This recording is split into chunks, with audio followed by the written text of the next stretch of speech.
오늘 하나님이 우리 모두에게 주시는 말씀은 신명기 5장 2절, 신명기 10장 12절 13절, 또 신명기 30장 2절로 4절입니다. 우리 함께 또박또박 읽어보도록 하겠습니다. 우리 하나님 여호와께서 호렙산에서 우리와 언약을 세우셨나니 이 언약은 여호와께서 우리 조상들과 세우신 것이 아니요 오늘 여기 살아있는 우리 곧 우리와 세우신 것이라. 이스라엘아, 내 하나님 여호와께서 내게 요구하시는 것이 무엇이냐?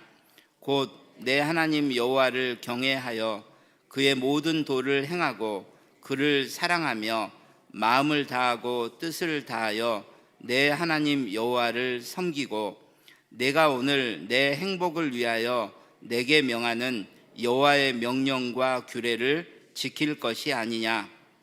너와 내 자손이 내 하나님 여호와께로 돌아와 내가 오늘 내게 명령한 것을 온전히 따라 마음을 다하고 뜻을 다하여 여호와의 말씀을 청종하면 내 하나님 여호와께서 마음을 돌이키시고 너를 긍휼히 여기사 포로에서 돌아오게 하시되 내 하나님 여호와께서 흩으신 그 모든 백성 중에서 너를 모으시리니 내 쫓겨난 자들이 하늘 가에 있을지라도 내 하나님 여호와께서 거기서 너를 모으실 것이며 거기서부터 너를 이끄실 것이라. 아멘.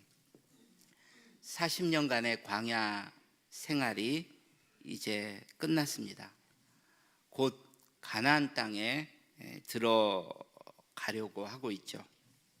이스라엘은 지금 모압 평지에 진을 치고 있는데요, 가나안 땅이 보이는 곳입니다.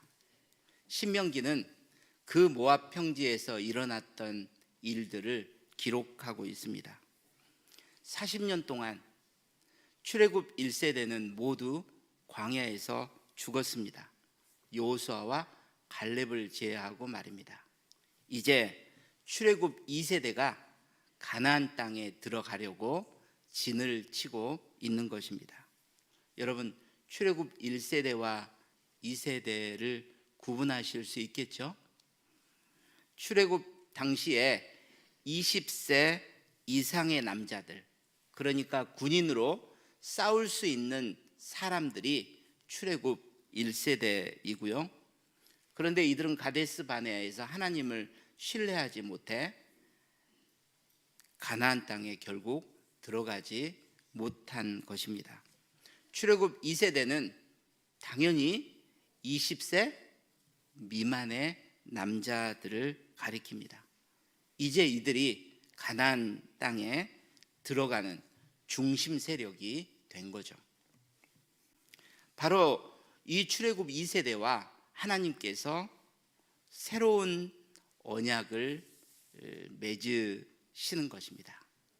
그런데 더 자세히 들여다보면 새로운 언약이 아니라 언약을 갱신하는 것입니다. 과거 40년 전에는 출애굽 1세대와 하나님이 시내산 언약을 맺으셨잖아요. 그 사람들이 다 죽고 나니까 출애굽 2세대가 이제 가나안 땅에 들어가야 하는데 하나님은 이들과 언약을 갱신할 필요가 있다고 생각하신 거죠. 어떤 분들은 이 모압에서의 언약 갱신을 그냥 모압 언약이다 이렇게 부르는 분들도 있습니다. 그런데 시내산 언약과 구별해서 모압 언약이라고 우리가 해버리면 어떤 문제가 생기냐면 시내산 언약과 모압 언약이 별개의 언약이 되어버립니다. 절대로 새로운 언약을 맺은 것이 아니에요.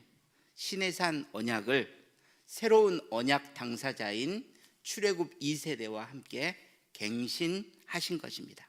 요즘 말로 하면 리뉴얼 하신 거죠. 이것은 신명기 5장 2절 3절을 보면 알 수 있습니다. 모세가 말해요. 전에 호렙산, 즉 시내산이죠. 여기서 언약을 맺었던 것은 지금은 죽고 없는 조상과만 세운 것이라고 생각하지 말라는 것입니다. 지금 여기 살아있는 우리 출애굽 2세대와 맺으신 것이라고 하나님이 말씀하고 계세요. 그러니까 40년 전에 시내산에서 하나님이 세우셨던 그 언약은 지금까지도 유효하다라고 말씀하시는 거죠. 그러니까 똑같은 언약의 내용이지만 언약의 당사자가 바뀌었기 때문에 그 당사자와 함께 다시 40년 전의 언약의 내용을 상기시키는 것이죠. 이런 점에서 모압 언약은 사실상 시내산 언약이라는 것을 여러분 염두에 두고 설교를 들어주시기 바랍니다. 그런데 여기서 질문 한 가지를 던져볼 필요가 있습니다. 왜 이 시점에 언약의 갱신이 필요했는가 하는 거죠. 사실 언약 갱신보다 더 중요한 관심사는 혹시 정복이 아니었을까요? 아니, 가나안 땅에 들어가고 나서야 이 언약을 지키는 것도 가능하지, 지금 가나안 땅에 들어가지도 못했는데 정복을 할 수 있을까 없을까가 가장 중요한 관심사인데 왜 하나님은 언약의 갱신을 하려고 하시느냐 하는 것입니다. 이것은 우리가 모압 평지에 오기 전에 출애굽 2세대를 하나님이 어떻게 준비시켰는지를 이해하면 쉽게 해결될 수 있습니다. 모압 평지로 오기 전에 이스라엘은 두 번의 큰 전쟁을 치렀습니다. 한 번은 아모리 왕 시온하고 또 한 전쟁은 바산 왕 옥하고 전쟁을 치렀어요. 그리고 그들을 진멸했습니다. 그 땅을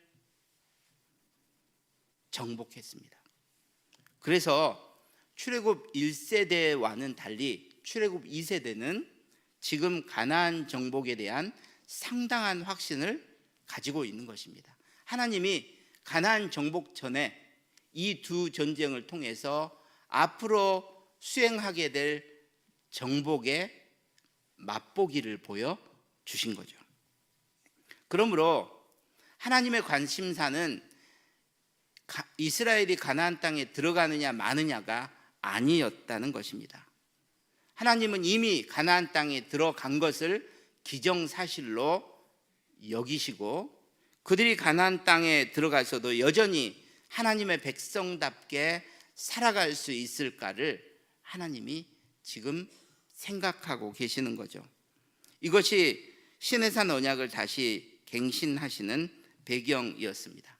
정말로 그들이 하나님만 섬기며 하나님이 주신 언약의 의무인 그 율법을 지켜낼 수 있도록 그들에게 다시 한번 새로운 결심을 하게 하시는 것입니다. 저는 이 신명기를 설교하기 위해서 다시 읽으면서 이 언약을 갱신하시는 이제 과정 속에서 하나님이 하시는 말씀이 계속 나오잖아요. 이 말씀을 읽으면서 하나님이 지금 이스라엘에게 어떤 마음을 가지고 계시는지 또 이스라엘과 어떤 관계를 맺고자 하시는지를 제가 느낄 수 있었습니다. 그래서 그 중에 세 가지만 여러분과 함께 나누어 보도록 하겠습니다. 첫 번째로 이 신명기 언약 갱신의 과정 속에서 하나님은요 이스라엘 백성들에게 내가 왜 너희들과 언약을 맺었는지를 말씀하고 계세요. 그런데 그렇게 이스라엘 백성들과 맺은 그 관계는 세상에서 보는 다른 관계들과 너무도 커다란 차이가 있다는 것입니다. 그걸 먼저 우리가 주목해 보기를 원하는데요.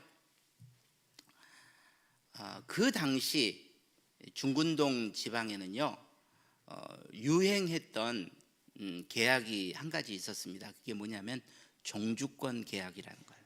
처음 들어보셨죠? 종과 주인의 권리에 관한 계약이다, 이런 말이에요. 그러니까 중군동 지방의 왕과 신하가 맺었던 계약을 종주권 계약이라고 합니다. 그런데 이 종주권 계약은 쌍무 계약이라는 특징을 가지고 있죠. 그러니까 언약의 당사자인 두 사람, 왕과 신하가 서로 두 쌍이죠.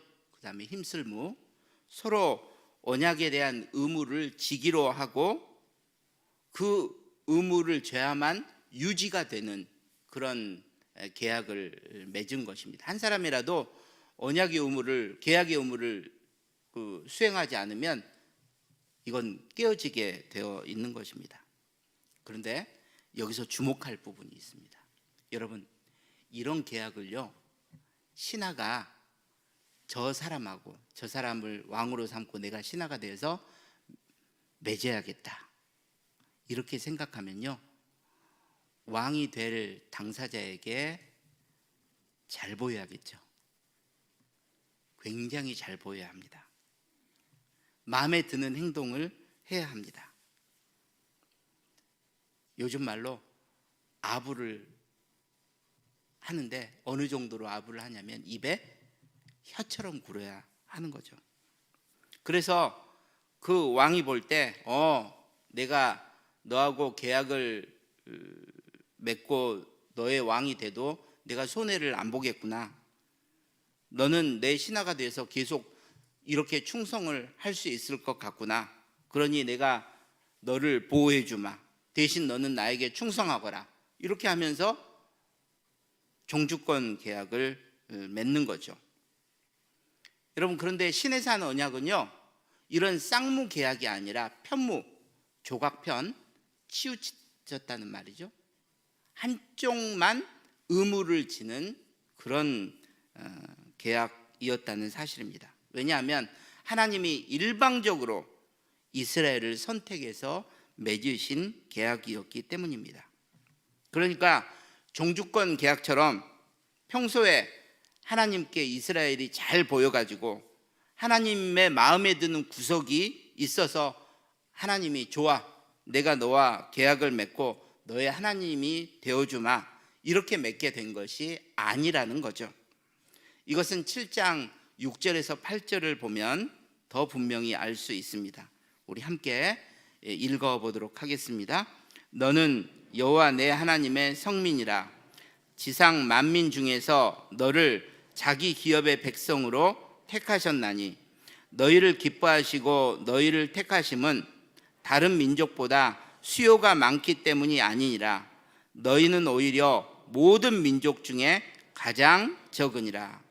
다만 너희를 사랑하심으로 말미암아. 하나에 집어넣으려고 제가 내용을 좀 줄였습니다. 여러분, 이스라엘이 평소에 하나님께 잘 보여가지고 선택을 받은 것입니까? 요 녀석을 선택하면 하나님 입장에서 좀 이득을 많이 볼 것 같아서 이스라엘을 선택하신 거예요? 아니요. 이스라엘은요 여러 민족 중에서 가장 작았대요. 수요가 작았어요. 그리고 당연히 약했죠. 지금 약했기 때문에 애굽의 노예살이를 하고 있잖아요. 그런데 하나님이 이스라엘을 선택하신 거예요. 그 동기를 뭐라고 말하고 있습니까? 내가 너희를 사랑해서, 내가 너희를 기뻐해서 선택했다는 것입니다. 사랑받을 만한 무슨 일을 했기 때문에 그런 것이 아니라 하나님이 일방적으로 선택을 하신 거죠. 여러분, 종주권 계약과 하나님과 맺은 이 시내산 언약은요 바로 이 부분에서 결정적인 차이를 보여주고 있습니다. 종주권 계약은요, 세상의 모든 인간 관계의 거래에 적용되는 거죠. 여러분, 손해보고 거래하는 사람 있어요? 없어요. 다 이익을 위해서 거래를 하고요, 이익이 되지 않으면 더 이상 거래하지 않는 것입니다. 그런데 하나님은요, 이상하게 하나님이 가장 손해 보실 그런 거래를 지금 이스라엘과 하고 계세요. 가장 작고 연약한 한 민족을 내가 사랑해서, 내가 기뻐해서, 하나님을 기쁘시게 할 만한 어떤 행동을 한 게 아니에요. 그냥 하나님이 나는 너만 보고 있으면 좋아, 네가 아무것도 안 해도 나는 좋아, 지금 이렇게 말씀하고 계시는 것입니다. 여러분, 하나님이 이스라엘과 맺으시려는 관계가 하나님의 일방적인 은혜에서 시작되었다는 것을 우리가 알 수 있습니다. 그런데 에베소서 1장 4절 5절을 보면요, 하나님은 우리 그리스도인과도 그런 관계를 맺고 계시다는 말이죠. 같이 읽어보도록 하겠습니다. 곧 창세전에 그리스도 안에서 우리를 택하사 우리로 사랑 안에서 그 앞에 거룩하고 흠이 없게 하시려고 그 기쁘신 뜻대로 우리를 예정하사 예수 그리스도로 말미암아 자기의 아들들이 되게 하셨으니.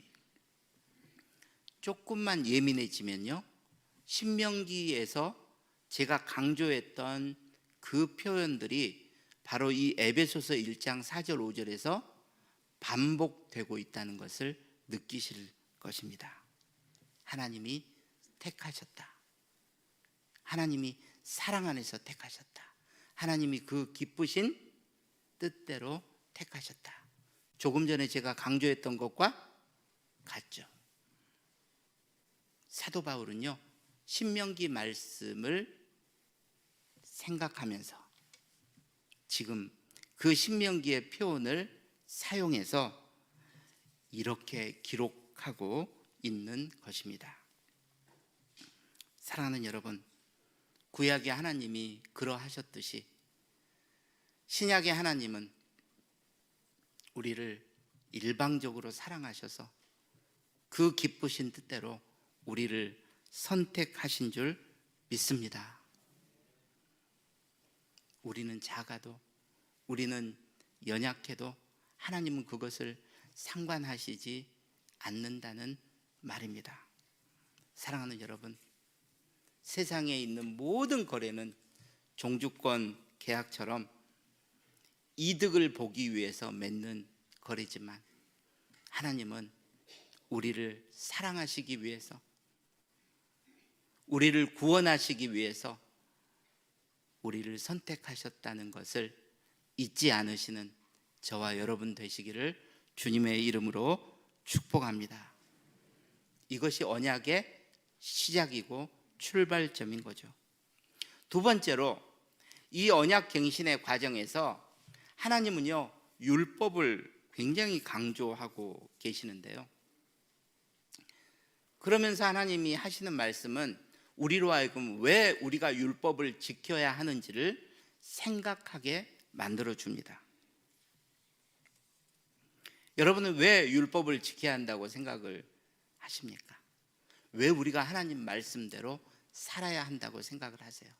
신명기를 보면요, 몇 가지 우리가 가져야 될 동기가 나와요.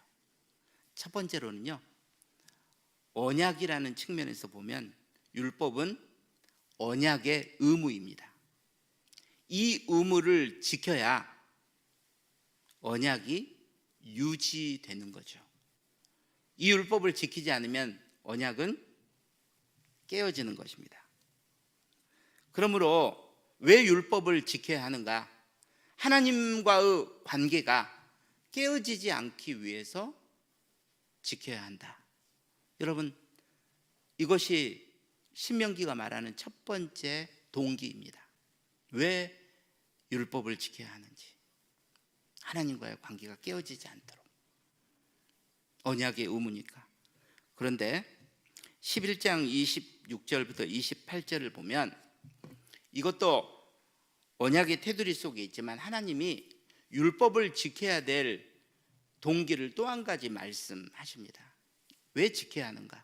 그것이 축복과 저주와 관련되어 있기 때문이라는 것입니다. 26절부터 같이 읽도록 하겠습니다. 내가 오늘 복과 저주를 너희 앞에 두나니 너희가 여호와의 명령을 들으면 복이 될 것이요 너희가 여호와의 명령을 듣지 아니하고 본래 알지 못하던 다른 신들을 따르면 저주를 받으리라. 율법을 지키면 복을 받고 지키지 않으면 저주를 받는다. 그러니 율법을 지키라는 말입니다. 이런 말은요 28장에 보면 또 나와요. 그래서 율법을 너희가 지키면 이 땅에서 잘 살겠지만 율법을 지키지 않으면 이 땅에서 쫓겨나 다른 나라의 포로가 되어서 살 것이라고 말씀하고 계시는 것입니다. 그러니까 율법을 왜 지켜야 되는지 두 가지 동기가 나왔죠. 하나는 하나님과의 관계가 깨어지지 않도록, 두 번째는 그래야 축복을 받고 저주를 받지 않으니까. 신명기는 이렇게 말하고 있습니다. 여러분, 그런데요, 저도 그렇게 신명기를 계속 읽어왔는데 10여 년 전에 제 생각에 변화를 준 한 구절을 신명기를 읽다가 발견하게 되었습니다. 방금 말씀드린 그 동기가 틀렸다는 말이 아니라 그것보다 더 중요하고 근본적인 동기가 있다는 것을 제가 알게 됐어요. 10장 12절 13절입니다. 우리 함께 읽어보도록 하겠습니다. 이스라엘아, 내 하나님 여호와께서 내게 요구하시는 것이 무엇이냐? 내가 오늘 내 행복을 위하여 내게 명하는 여호와의 명령과 규례를 지킬 것이 아니냐. 그전에는 왜 이 구절을 못 읽었을까? 눈에 띄지 않았을까? 여러분, 말씀을 읽는데요, 오늘 내 행복을 위하여 라는 것이 제 마음에 깊이 와닿는 거예요. 오늘날 내 행복을 위하여. 여기서 말하는 행복은요, 조금 전에 말했던 축복과는 비교할 수 없이 큰 개념입니다. 그래서 공동 번역에서는 너희가 잘 되라고 이렇게 번역을 하고 있죠. 저는 이 말씀을 묵상하면서 하나님이 왜 율법을 주셨는지를 비로소 깨닫게 되었습니다. 율법을 주시는 하나님의 마음이 이 구절에서 느껴졌기 때문입니다. 하나님은 지금 이스라엘 백성들을 사랑하고 계시는데 그 사랑하는 이스라엘 백성들에게 율법을 주셨어요. 여러분, 그러면 그 율법에는 하나님의 사랑이 담겨 있는 줄 믿습니다. 그게 깨달아지는 거예요. 그냥 하나님과의 관계가 깨어지면 안 되니까 내가 하나님의 말씀대로 살아야 되고 축복을 받게 되니까 내가 하나님의 말씀대로 살아야 되고, 그 정도가 아니라 더 깊은 동기가 필요한데 그 동기는 바로 하나님이 주신 이 율법 안에 하나님의 사랑이 담겨 있고 표현되어 있다는 것입니다. 저만 그렇게 생각한 것이 아니라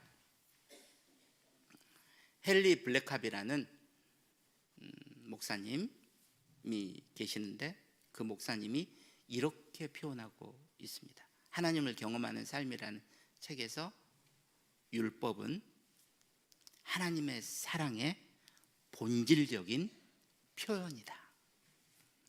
율법은 하나님의 사랑의 본질적인 표현이다.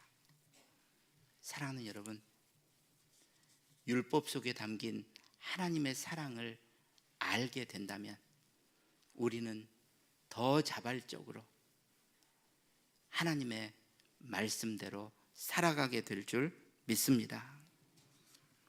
축복을 받기 위해서, 관계가 깨어지면 안 되니까, 아니면 혹시 벌 받을까 봐 무서워서 순종하는 정도가 아니라 나를 사랑하시는 하나님이 그 사랑의 표현으로 나에게 주신 그 말씀대로 살아갈 때 거기에 나의 참된 행복이 있는 거구나. 사랑하는 여러분, 이 마음을 가지시고 누리시고 순종의 길을 걷는 저와 여러분 되시기를 주님의 이름으로 축복합니다. 세 번째로, 언약을 갱신하는 과정에서 하나님이요, 이스라엘 백성들에게 거듭 너희들은 언약을 깨뜨릴 것이라고 말씀하고 계십니다.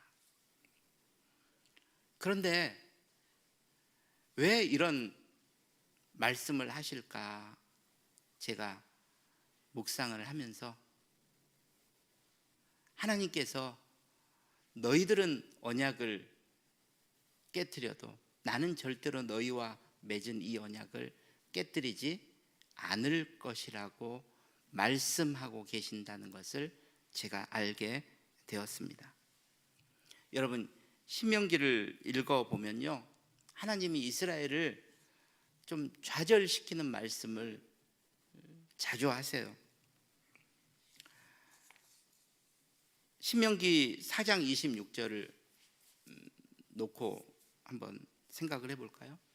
여러분, 이거 한번 읽고 말씀드리겠습니다. 시작. 내가 오늘 천지를 불러 증거를 삼노니 너희가 요단을 건너가서 얻는 땅에서 속히 망할 것이라.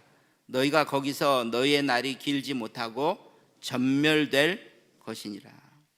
지금 신명기 4장이면 언약을 갱신하는 이제 시작 단계예요. 여러분, 언약을 갱신하는 시작 단계면 이스라엘의 마음속에는요, 좀 남다른 기대와 각오가 있을 거예요. 아, 내가 정말로 하나님과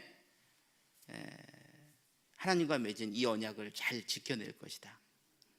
내가 언약의 의무인 율법을 잘 내가 지켜 살아야겠다. 여러분, 그런 각오가 되어 있지 않겠습니까? 그런데 가나안 땅에 들어가 얼마 안 돼서 망할 것이다, 전멸할 것이다, 그렇게 하나님이 말씀을 해버리시는 겁니다. 언약을 아직 갱신하기도 전인데 너희들은 언약을 깨뜨릴 거야, 이렇게 하나님이 단언을 해버리시는 거예요. 그것도 한 번만 말씀하시는 게 아니고요, 이제는 언약 갱신이 끝날 무렵이 31장인데 그 16절도 한번 같이 읽어보도록 하겠습니다. 이 백성은 그 땅으로 들어가 음란히 그 땅의 이방신들을 따르며 일어날 것이요, 나를 버리고 내가 그들과 맺은 언약을 어길 것이라. 여러분, 언약을 갱신하는 것을 마무리 짓는 단계인데 하나님이 너희들은 분명히 언약을 어길 거야, 이렇게 말씀을 이스라엘의 면전에서 하고 계시는 거예요. 자, 그렇다면 한번 그걸 생각해 보세요. 분명히 이스라엘은 내가 언약의 말씀, 율법을 잘 지켜내야겠다 결심을 하고 있을 텐데 아니거든. 너희들은 곧 이방신들을 따를 것이고 나를 버릴 거야, 그래서 언약을 어길 거야, 하나님이 이렇게 말씀해 버리시는 거예요. 여러분, 만약에 우리한테 그랬다면 우리 느낌이 어땠을까요? 저는 굉장히 부끄러웠을 것 같아요. 아직 일어나지 않은 일이잖아요. 잘해볼 수 있잖아요. 근데 하나님은 언약을 맺으시는 그 상황에서 너희들은 언약을 분명히 어길 거라고 말씀을 하시는 거예요. 가나안 땅에 아직 들어가지도 않았는데 마치 처음부터 기운을 확 빼버리시는 거죠. 부끄러웠을 것 같아요. 좌절이 됐을 것 같아요. 저 같으면 아니 그러면 언약을 왜 갱신해? 이럴 거면 왜 언약을 갱신하는 과정이 또 필요한 거지? 이런 질문을 할 법하죠. 여러분, 저도 처음에는 그렇게 생각을 했는데요. 신명기를 전체로 읽으면서 하나님의 진짜 마음은 제가 지금 말씀드린 것처럼 이스라엘을 부끄럽게 하거나 좌절시키도록 만드는 것이 아니라는 것을 알게 되었습니다. 이스라엘이 언약을 지켜나갈 실력이 없다는 것을 하나님이 알고 계시는 거죠. 하지만 그런 일이 일어나더라도 나는 절대로 언약을 깨트리지 않겠다고 지금 말씀을 하시는 것입니다. 그러니 너희들이 언약을 깨트리는 어떤 절망적인 상황이 있더라도 나는 너희들을 절대로 포기하지 않을 것이라고 하나님이 약속하고 계시는 것입니다. 30장 1절에서 4절에서 이것이 표현되어 있어요. 길지만 우리 함께 읽어보도록 하겠습니다. 내가 내게 진술한 모든 복과 저주가 내게 임함으로 내가 쫓겨간 모든 나라 가운데서 이 일이 마음에서 기억이 나거든 너와 내 자손이 내 하나님 여호와께로 돌아와 여호와의 말씀을 청종하면 마음을 돌이키시고 너를 긍휼히 여기사 포로에서 돌아오게 하시되 내 쫓겨간 자들이 하늘가에 있을지라도 거기서 너를 모으실 것이며 거기서부터 너를 이끄실 것이라. 아멘. 여러분, 하나님은요 하늘가에 있을지라도, 그러니까 이것은 이 사람들을 이끌어낼 지금 상황이 인간적으로는 불가능한 상황일지라도 하나님은 어떻게든 그들을 다시 회복시키실 것이라고 말씀하시는 것입니다. 그 당시 모압 평지에서 이 말을 들었던 이스라엘 백성들은 아마 여전히 불쾌했을 수도 있어요. 여러분, 그런데 이것이 기록이 되었고 아주 먼 훗날 이스라엘 백성들이 바벨론으로 포로로 붙잡혀 갔을 때 여러분 이 신명기 말씀을 읽었다면 여러분 그들의 마음속에 눈물이 뚝뚝 떨어졌을 것 같아요.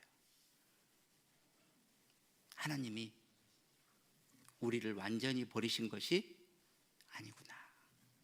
우리가 다시 회개하고 하나님께 마음을 돌이키면 하나님은 우리에게 다시 살 길을 열어주시고 다시 회복될 수 있는 약속을 여기에 기록해 놓으신 거구나.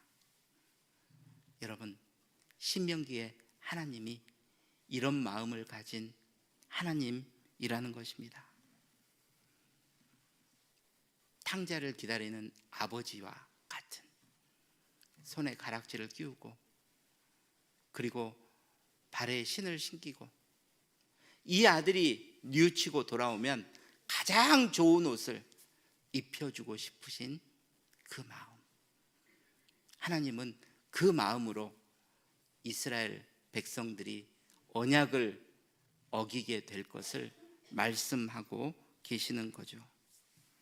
사랑하는 여러분, 이 신명기에 나타나는 이 하나님의 마음을 이번 주에 꼭 저와 같이 느끼실 수 있기를, 아니 저보다도 더 풍성하고 견고하게 경험하게 되실 수 있기를 주님의 이름으로 축복합니다.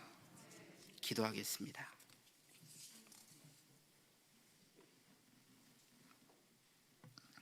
하나님, 방금 모세오경의 마지막 책인 신명기를 가지고 우리 성도들에게 설교를 했습니다. 창세기부터 신명기까지를 읽어보니 많은 분들이 잘못 알고 계시는 것처럼 구약의 하나님과 신약의 하나님은 다른 분이 아니라는 것을 깨닫게 되었습니다. 종교 개혁자 마틴 루터의 영향으로 구약의 하나님은 무섭고 엄격하고 잔인하기까지 한 공의의 하나님이고, 신약의 하나님은 자비와 긍휼이 풍성하신 사랑의 하나님이라고 우리가 배웠던 것이 실제는 아니라는 것을 알게 되었습니다. 하나님은 어제나 오늘이나 영원토록 동일하신 사랑의 하나님이신 줄 믿습니다.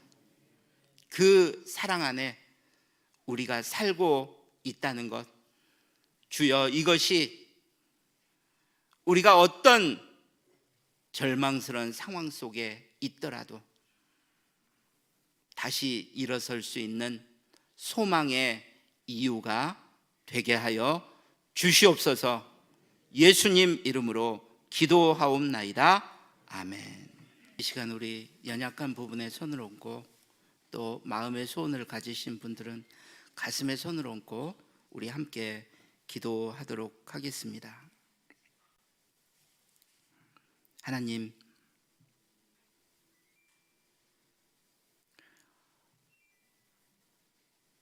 얼어붙은 땅과 메말라버린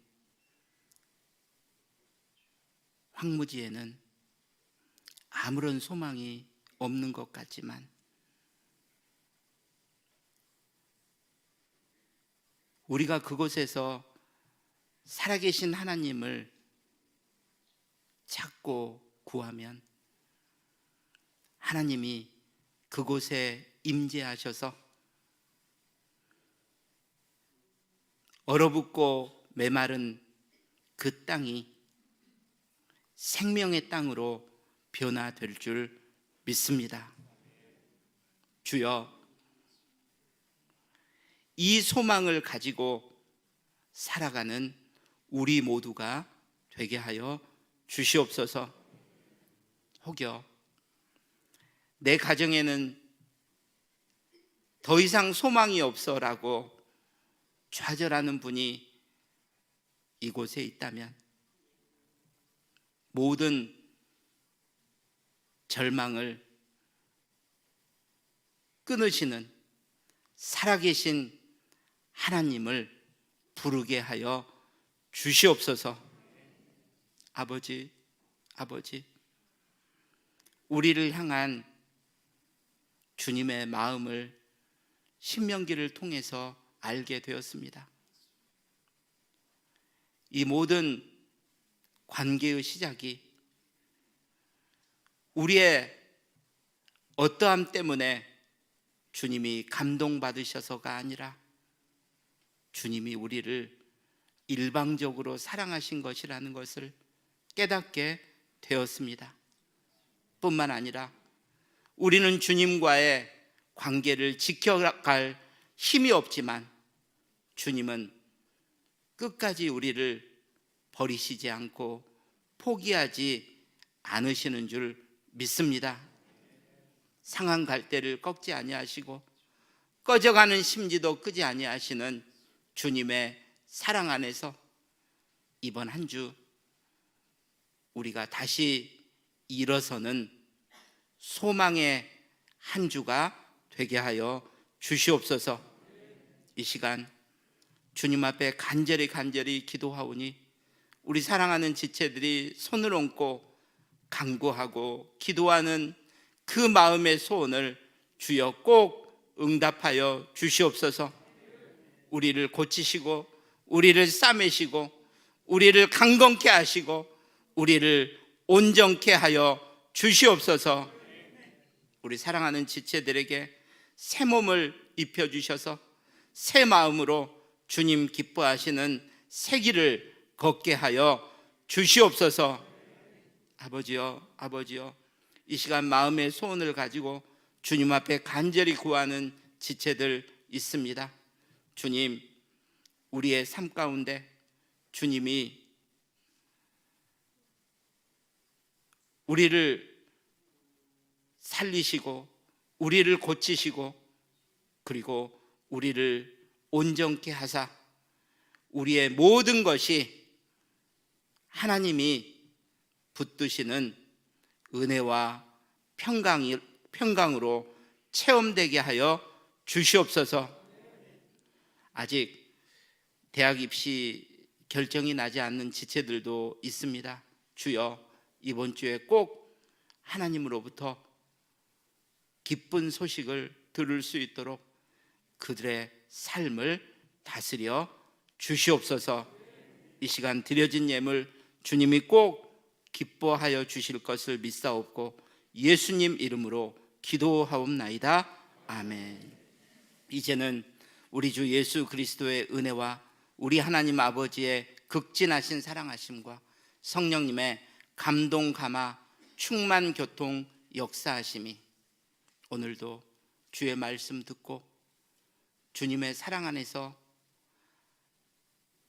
내 믿음의 집을 견고하게 세우겠노라 결단하며 돌아가는 사랑하는 모든 성도들 머리머리 위에 북문의 모든 선교사님들 가정과 사역 위에 온 세상 흩어져 있는 북문의 모든 지체들 머리머리 위에 이제부터 영원까지 함께 있을지어다. 아멘.